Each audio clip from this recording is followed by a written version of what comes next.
Yo, welcome back.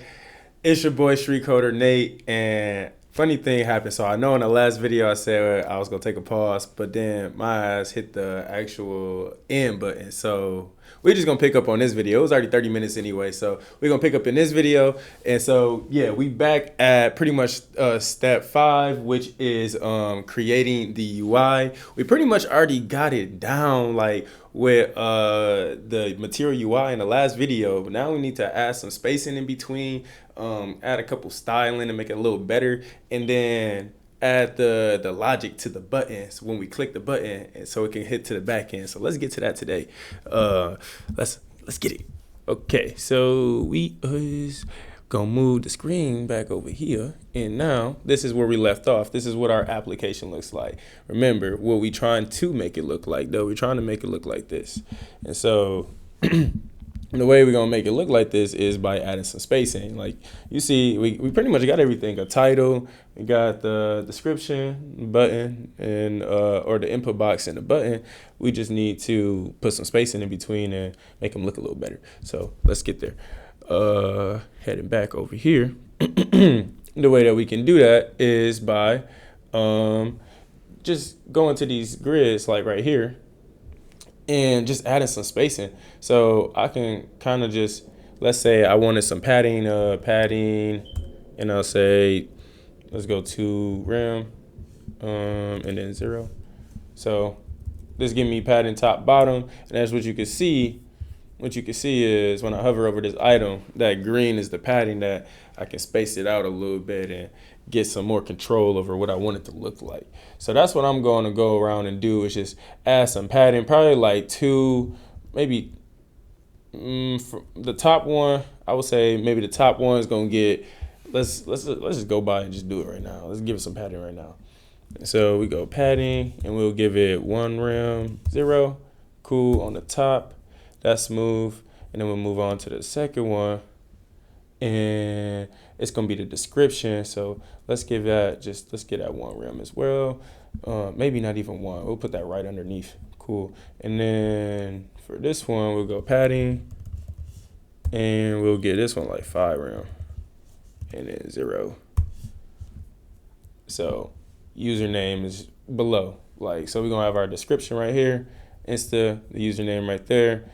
And then, and actually we'll make this called padding top. So we'll go padding top. And therefore now off the button, we can go ahead and put a padding of, what is that, like 3 rem 0 I want to do. That'll look better.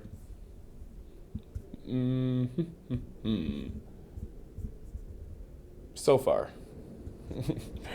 We'll make it look a little better as we go. Maybe I'll do 5 rem. 5 rem do look better. Make it even. Okay, cool.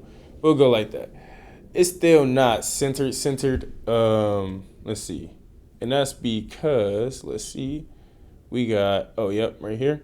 And that's because the root is, we're not even gonna make the root. We're gonna make that onto the app. We're gonna make this min height to be 100 viewpoint height, like that.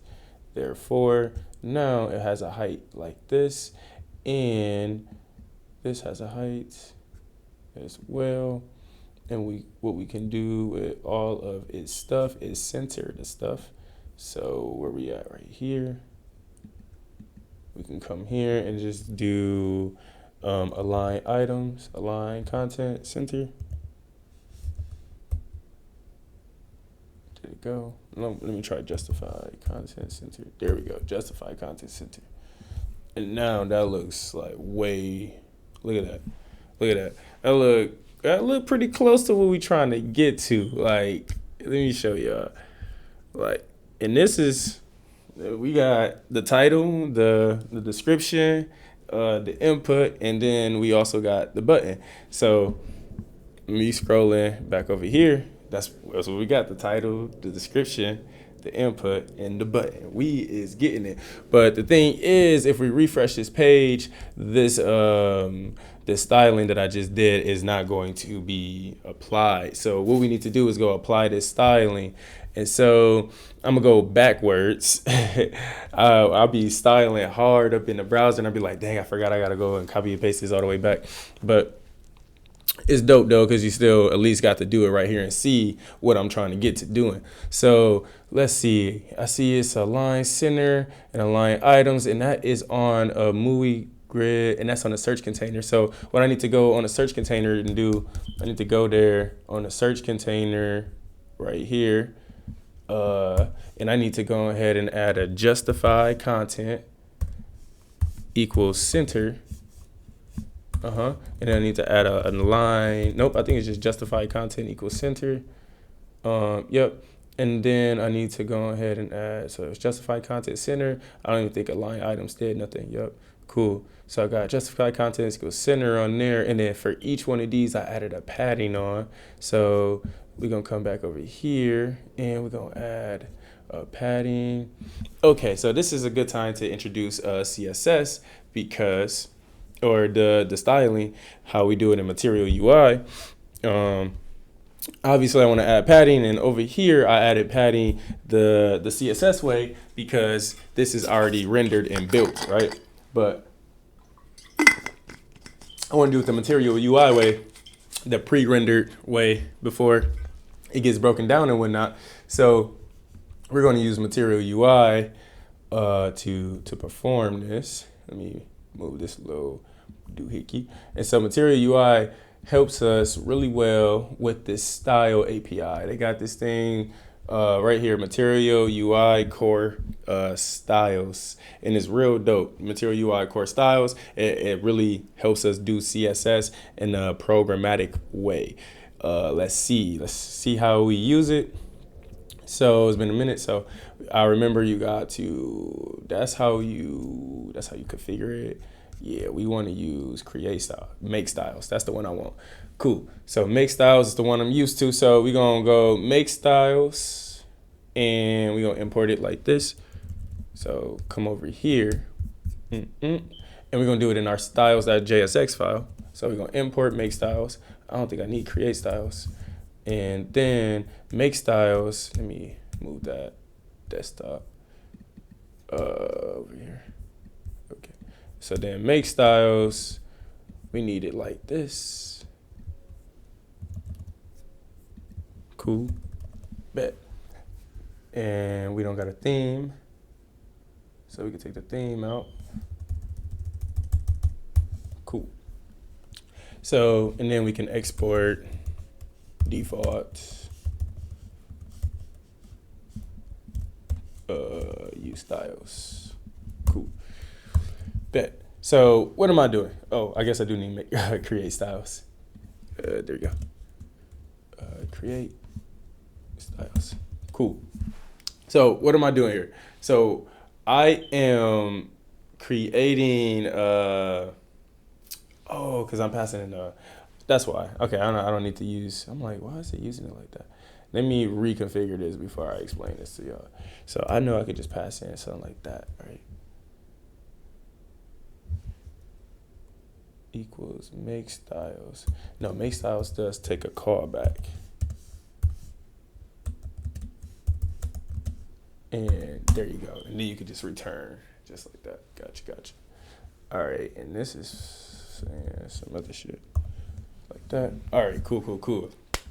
My bad, a little confused on the syntax that they had with just copying it over. But make styles takes a callback, and then this callback is where we're going to define all of the CSS that we want. So the way that we define it is so cool, is wild. You come inside the the curly brackets, right?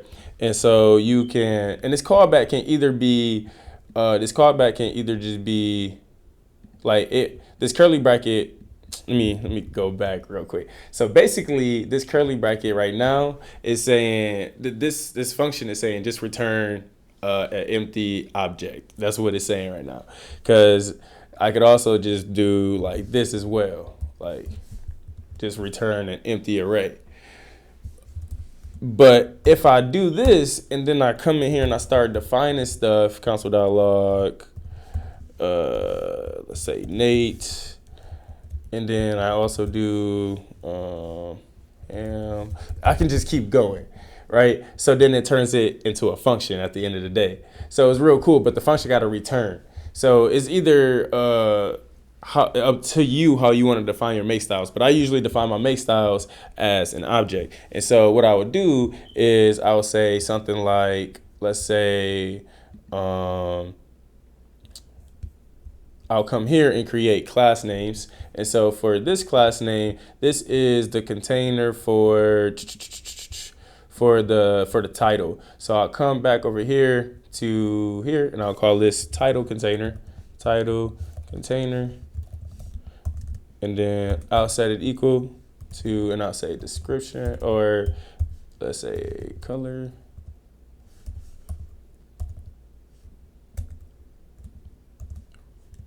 Red. Pause. I just caught myself making a mistake actually in an explanation. So actually we need to put the parentheses around here to tell it that we're returning an object. And now I could say color and I could give it a value. Let's say color, and it should help me. Yep, color, and I could give it a value now. And it should help me out. When I go here, I could go red, maybe. Just turn that container red.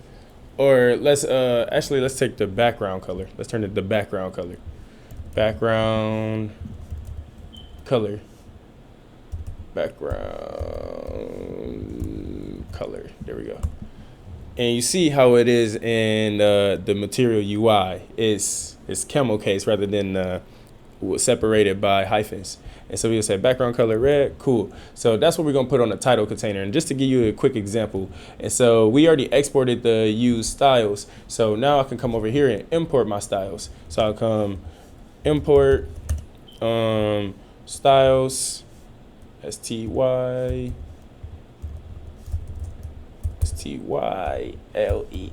there we go. Import styles from, we're gonna go dot here, styles. Cool. So that's our styles.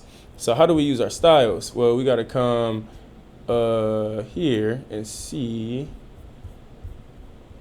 how they used it.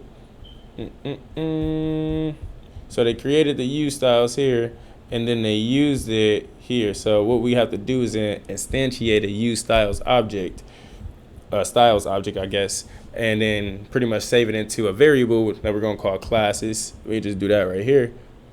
And then when we want to connect a class to one of the classes that were defined in the use styles, we just say class name equals classes dot whatever the class name is. That's gonna be dope. So watch this. So come here, and so inside of our component, we want to instantiate use styles, and then save it into classes. But now we can use classes. Let's come here to this grid one, and we're gonna give it class name equals, and then we can go classes dot, and what was the class name? Title container. Classes dot title container. Did I do something wrong? Oops.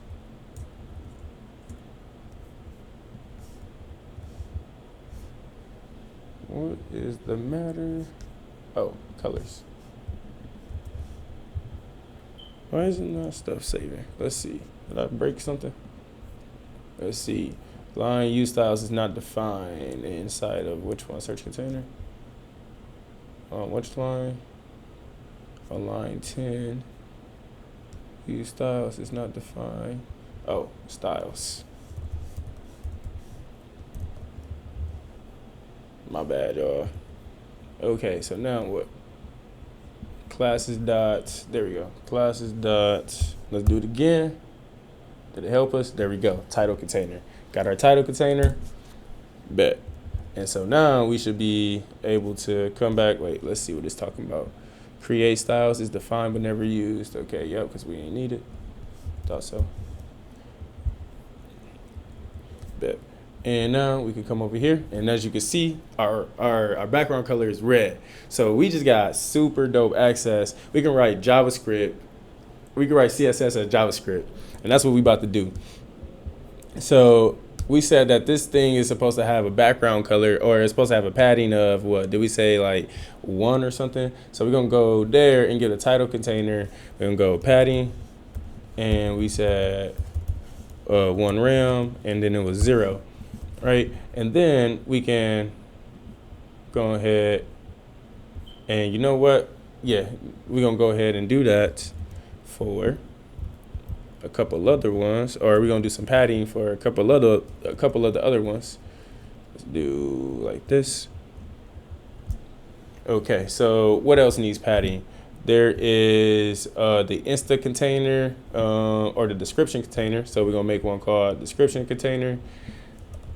And I don't think I put any padding on it, so we'll just keep the padding down to 0 right now. And then we have also an input container, so we're gonna turn this one into the input and container.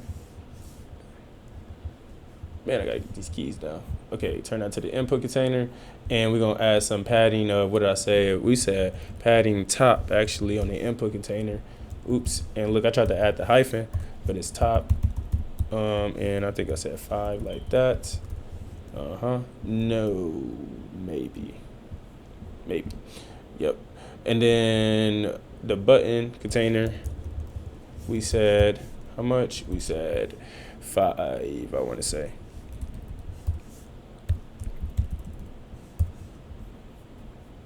Yep, something like that. It should be something like that. So now we can go hook these up over here. We can say this one is the description, and let's just give it a little description. This will allow us to find a user on Insta without even logging into an account. Come on, there we go. All right, that's the description. And now what we can do is add a class name of class name equals, we say classes. It has all our classes, and then we say dots. Oh, I didn't save it. I did save it. Why I ain't got my rest of my class names? Class names dots. Let's see if it'll just pop up. There it is, description container. Cool. And then we got this one over here, class name equals, where we at with this one? This one is input container, classes.input container. Yep. And then we go move over here.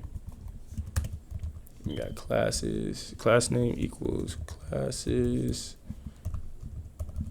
dot button container. Yep, there we go. Cool. Now we come over here, and cool. We got somewhat of the what is it? We got somewhat of the styling down, but we missing something. And I think what we missing is actually the height. We forgot to put the height back on there, and the height needs to go onto the app class. And so the app class already has us the app class right here already has, nope, my bad. The app class right here already has a container. And so what we can actually do is we can add a class to it real quick, or we can just go to class app. So we go here and let's see if they got something called app. They don't. So what we can do is define app right here, dot app. And then we can say height, or minimum height, is 100 VH. Now we cooking. Bet. Now we look exactly how we supposed to be looking. But let's just take a look real quick. This button looking a little weird. It don't got the whole it ain't got everything that we needed to say. So let's look at this button. Let's see what's up with the button. So one way that I like to look at things is I use this little inspect tool. I'm using Safari, but Chrome got it too, and you can just hover over things like that, and then it will show you in the HTML where it's at. So we got this button, and outside the button it has a div, and the div is an item, and the item is expanding pretty wide, but the button isn't expanding that wide. So let's come to the button. My initial hunch is that it's the padding on the button, or it's the width for the button. So I'm gonna turn this box model down and turn that down. Let's see. I'm trying to find styles. There we go. And let me just see if I add a width of, let's just say 80%. Oh, that seemed to fix kind of like the button issue, but why ain't the text showing? Like what the text say in the button? Let's see, the text in the button is in the search container, and the button just says send. So, it's trying to do the send icon. I don't think it got a send icon. Dang. Okay, well, we could just take that off. Oops. Refresh, that's better. Okay, and so what we're gonna end up doing is pretty much coming back to, we're gonna have to add something on the button. We're gonna add a class on the button, class name, and this is gonna be,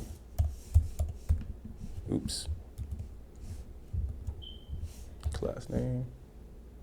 And this will be called the send button. So classes dot, we ain't created it yet, but we will, send button. And we'll copy this over. And then we'll come here. Oh, actually, now I think about it, I think the button width has a width, full width is true. Yep, has a full width property. Cool. So now that the full width property is true, it went the full width of the container.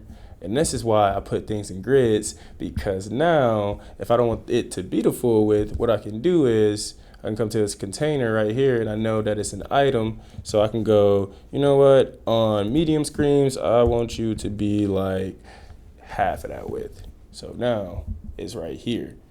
And then I can say, I need you half of that width, and I also need you align centered as well. Align items, yeah, align items equals center. Oops.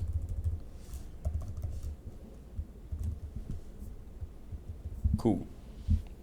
So our button is back there, and let's just take a look at the styling real quick. Cool. So that's where our button is, but it's not in the middle of the scene anymore. And let's figure out why. And that's because this search container doesn't seem to justify everything. So we got search container, and we justified it. We need to also align. I didn't align items equals center. There we go. So now it's back in the middle.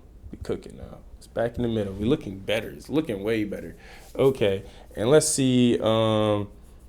Actually, we could leave it like that. Maybe we'll put some padding on this description and bring it down a little bit.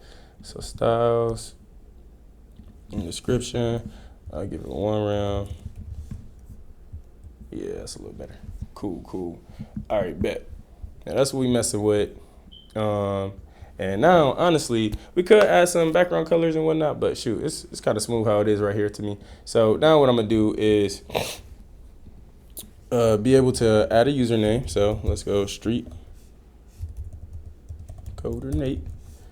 And basically what I wanna do is when I click send, is I wanna be able to send this username to the backend, right? Gotta send that username to the backend. So I need to do a couple things here. I need to play with some state, and I also need to use some asynchronous programming with this with the Axios module to send requests back and forth. So we about to get down to some good stuff. So let's get it. Okay, so first off, let's hook up some state so that I can watch when someone starts to place their name, starts to type in here. So I need I need a variable in order to watch for that. So I'm gonna come back to the search container and let me close out all these other files that I got. Distracting me. All I need is the styles open in the search container. Cool. And actually, we're at a place where, it's a pretty good place. Like this is a place I would like to come back to if I wanted to. So you know what? I'll make a version here too. So let's come down here and do a get status. Yep, cool. That looks right. So we do a get add -a, and then we'll do a get commit -m, and we'll say, what are we gonna commit? Got the styling down for the front, for the search container, cool. Bet, and then we'll just push it just for heck's sake to GitHub, man. Cool. Bet. Pushed our code, created a version, pushed the code. Now we on to the next. What is the next is creating some state. All right, cool. So let's come here and let's create some state. We're gonna remove that icon. My bad. Okay, and let's create some state. So the way that we're gonna use state is by using a hook, a React hook. And so we're gonna have to say import, and it's like from React hooks, React. I think it's from React actually. Yeah, actually it's use state. So we're gonna use state like that. And the way that we're gonna use state is by saying, so state or use state lets us create some state variable. So I could just go use, where is it? Use state like that. That's the little shortcut. Oh no, I want the shortcut one. And that's styles actually. Use state with the shortcut. There we go. Use state, and basically it's a function on the right side over here, and on the left side it allows you to place whatever state variable that you want. And so all I need the state variable to do is be a string. So I'm gonna call this state variable, and it's gonna be the username. So username. So I'm gonna call it username, and this is gonna say set username. And so set username is going to be a function. So this username is going to be the actual variable, and then set username is a function. This function is going to change that variable whenever I need it to change it. That's why it's called set username. Cool. That's why it's called set username. Cool. So now, and then on the right hand side is use state. And so use state takes an initial state. So what's the initial state? Let's give it the initial state of the empty string because they don't have a username in the input box yet. This username, we're gonna tie this variable of the username up to the UI right here in this input box. So how we're going to do that is we got to come down to the input. In the input box right here, the text field, it has an event handler called onChange like that, and we can hook up a function to onChange. And so this function is going to be like an arrow function that's just going to call my set username with it's gonna have to be E in here for event. Gonna have the event in here, and we're just gonna call set username for event dot value. I think what it is, something like that. So let's check it out to see if that actually works. Nope. Something happened. Okay, let's see. We can Google it real quick. Let's see. Set variable or state variable. Set state variable to input and use use state. Cool, something like that. Use state in React, the complete guide. It's been a minute since I used React, y'all, so we getting back, refreshing my brain real quick. By the 5th app we make, I'm about to be out here floating with y'all. Okay, so here we go. Use state, use state, use state. There we go. Bring it in, and then they got the use state like that. That's what I did. And then you want to go ahead and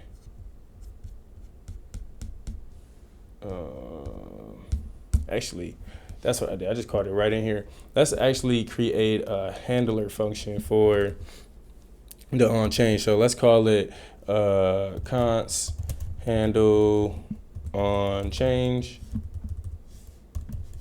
like this. And what our handle, there we go, handle on change function will do is it's going to accept the event object, and it will do is say we'll go temp, or go const user equals event dot event dot value, and then we'll not like that, event dot value, we'll console dot log out the user to make sure it's the right user, and then what we will do is then we can set the username to be username, or to be the new user that we just created, like that. Cool. So now we hook this handle, or this handle change, we're going to hook this up to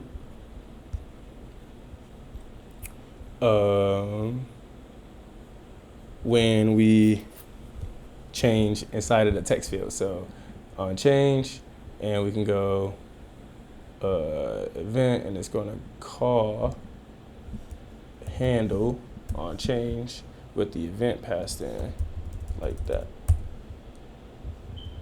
Cool. So now we can come back over here. So I added a console.log in there in order to check out what's really happening when I type. Okay, I'm typing and it's working. So let's see. We're gonna go to the console. I got undefined each time I type though. Let's see. Can we see both of them at the same time? You see? As I type, undefined. It's printing out the stuff, but it's undefined. So let's see why it's undefined. It says we're doing event.value. So why is event.value undefined? Let's go take a look at it. Event.value is undefined. So let's just print out the event. Okay, F. So what's the, it's event.target.value. I remember now. There we go. So we got event.target.value. There we go. And now, when I come over here and I type Nate, you should see it come out. Cool. Bet. We got it going. So we just grabbed the username, and now we know that the username is being stored right here and set, because it was being stored to this variable username because of set username. Now, what we're going to do is when the user clicks on the button, we're going to make sure that username has a value that's not empty or null. And so actually, let's make this null first. Instead of empty, let's make that null. Let's make sure that username isn't null first. So username does have some type of value, right? So we don't even need the console.log anymore. That was cool. We're going to make sure that username isn't blank. And if username isn't blank, then we're going to send a message to the backend to search that username. Well, we finally getting into it, y'all. Where we at? 34 minutes. Okay. So we're going to make a new function, and it's going to be called const handle button handle button click, and that's going to equal anonymous function like that. Okay, and so inside of this function, the first thing we're going to do is check. We're going to do console, or we're going to say if, we'll just run a quick if handle button click. So basically, if username, if username equal null, then we ain't even gonna do nothing. So we just gonna return. Actually, we just keep this on the same line. Return. Cool. And then, therefore, okay, so we go say return if blank username. Okay, cool. And then if the username isn't blank, then what do we want to do? Well, if the username ain't blank, then we need to make a request to the backend, right? So we could use the fetch API. So we can call fetch, and before we call fetch, we could say await, like that. That makes sense. Or we could just use Axios. And think about it, we're gonna use Axios. So where are we at? PWD. Axios helps us do the same thing that fetch does, but is in a more efficient way. So npm install Axios -save. Cool.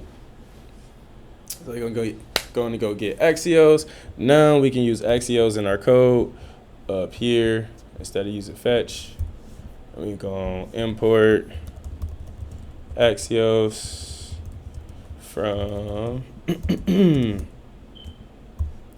Axios. There we go. Bet. So then I could come down here. Why is this wrong? Oh, my bad. I meant async. A-S-Y-N-K. Nope. Spelled it right, but put it in the wrong space. There we go.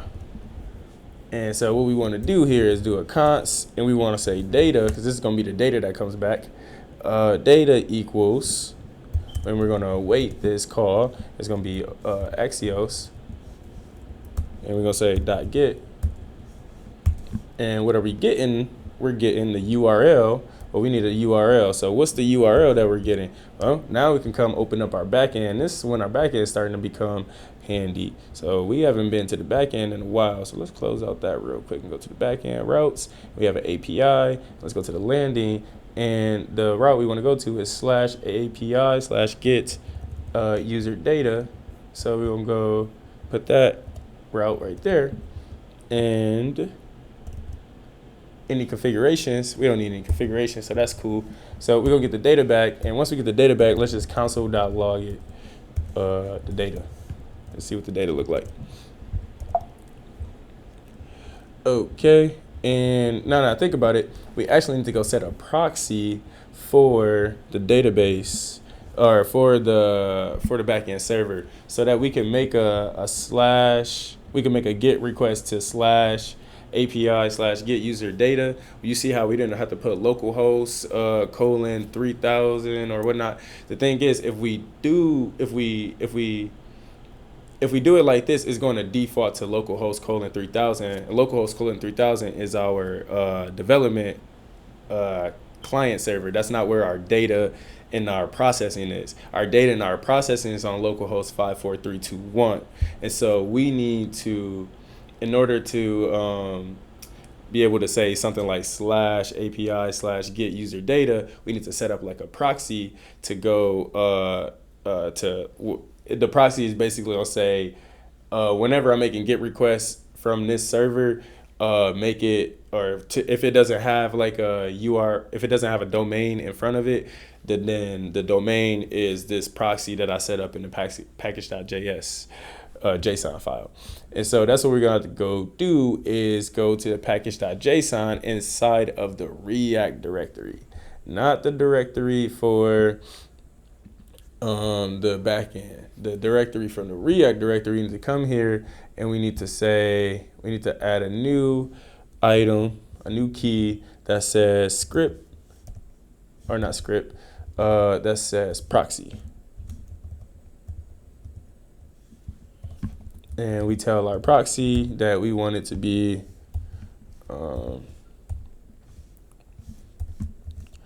local host. I wonder if I could do backticks. Nope. Okay, cool. Local host. This is a JSON file, yeah. And we want it to be localhost 54321. That's our proxy. Cool. So now we can spin up our database by first running or spin up our backend server by first running the database. Nope. By first running the database, which is my God. Yep. And then we're gonna run the backend server by npm run dev. Cool. So now we should be able to, when we click that button, make that API call. And just to make sure we're making that API call, let's do a console.log of the username that we're going to be looking for so that we can see that in the browser. Cool. So here we go, y'all. Moment of truth. Our username. Let's just talk about search. Handle button click is assigned a value, but never. Wow, handle button click was assigned a value, but never used.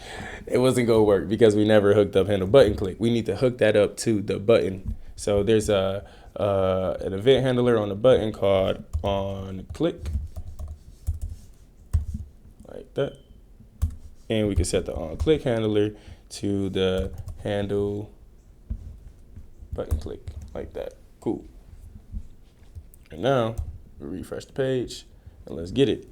Username, street coder. Let's see if we get the data back. Streetcodernate. Fuck. Okay, we didn't get the data back. Let's see. So failed to load resource. Okay, it still went to localhost 3000. And I think the reason it went to localhost 3000 still is because I need to restart this server because it doesn't know about the proxy and this development server. Yeah, see, there we go. When proxy is specified in package.json, it must start with either, okay, and I didn't put HTTP in front of it either. Okay, go over to the proxy. So yeah, if you add the proxy, restart the development server. And add HTTP in front of it. Cool. We cooking, hey, we cooking. Let's get it. Okay, so let's get it. Street coder Nate, moment of truth, y'all. Send. Fuck again? Why does it keep going to localhost 3000? I set the proxy to 54321.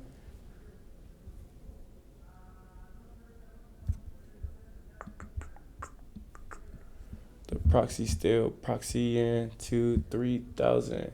If we proxy to, and actually this wasn't even gonna work now think about it, because this is a GET request and we should be sending a POST request actually. And it should have some user data in it. The data should be username. Like that. Cool. All right, so yeah, we sending a POST request here and it's looking for a key called username. And so if I just pass a key like this, username, it creates a key and then also assigns the value of username to it like that. So cool. It's still proxying to the wrong proxy though. I'm confused. Why? Let's see. Let's try again.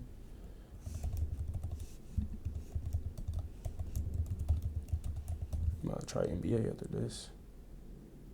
Oh, the data came back. Let's go. It proxied to the right one this time.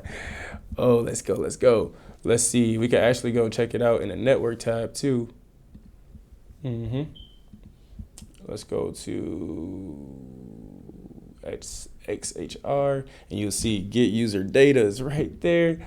And it came from the backend. It says the URL is the 3000, but that was it hides it. The actual proxy is the 5,543,211. And so you can actually see the preview of the data that came back. This is the data from my actual Instagram followers, following. You can see my URL stuff. This is cool, right? So we got this information now on the front end, right? So is once again, like, we could just go ahead and print that out to the screen, or like we can make a nice little quick design for it, right? And so I think we already had a nice little quick design. Now think about it. Yep, down here. So let me go ahead and open up the iPad so y'all can see that nice little quick design, so that we can go ahead and put this information on the screen. And you know what? I'm just going to end up making that a video too, because this is already 45 minutes. So I'm going to see y'all in that video. Deuces.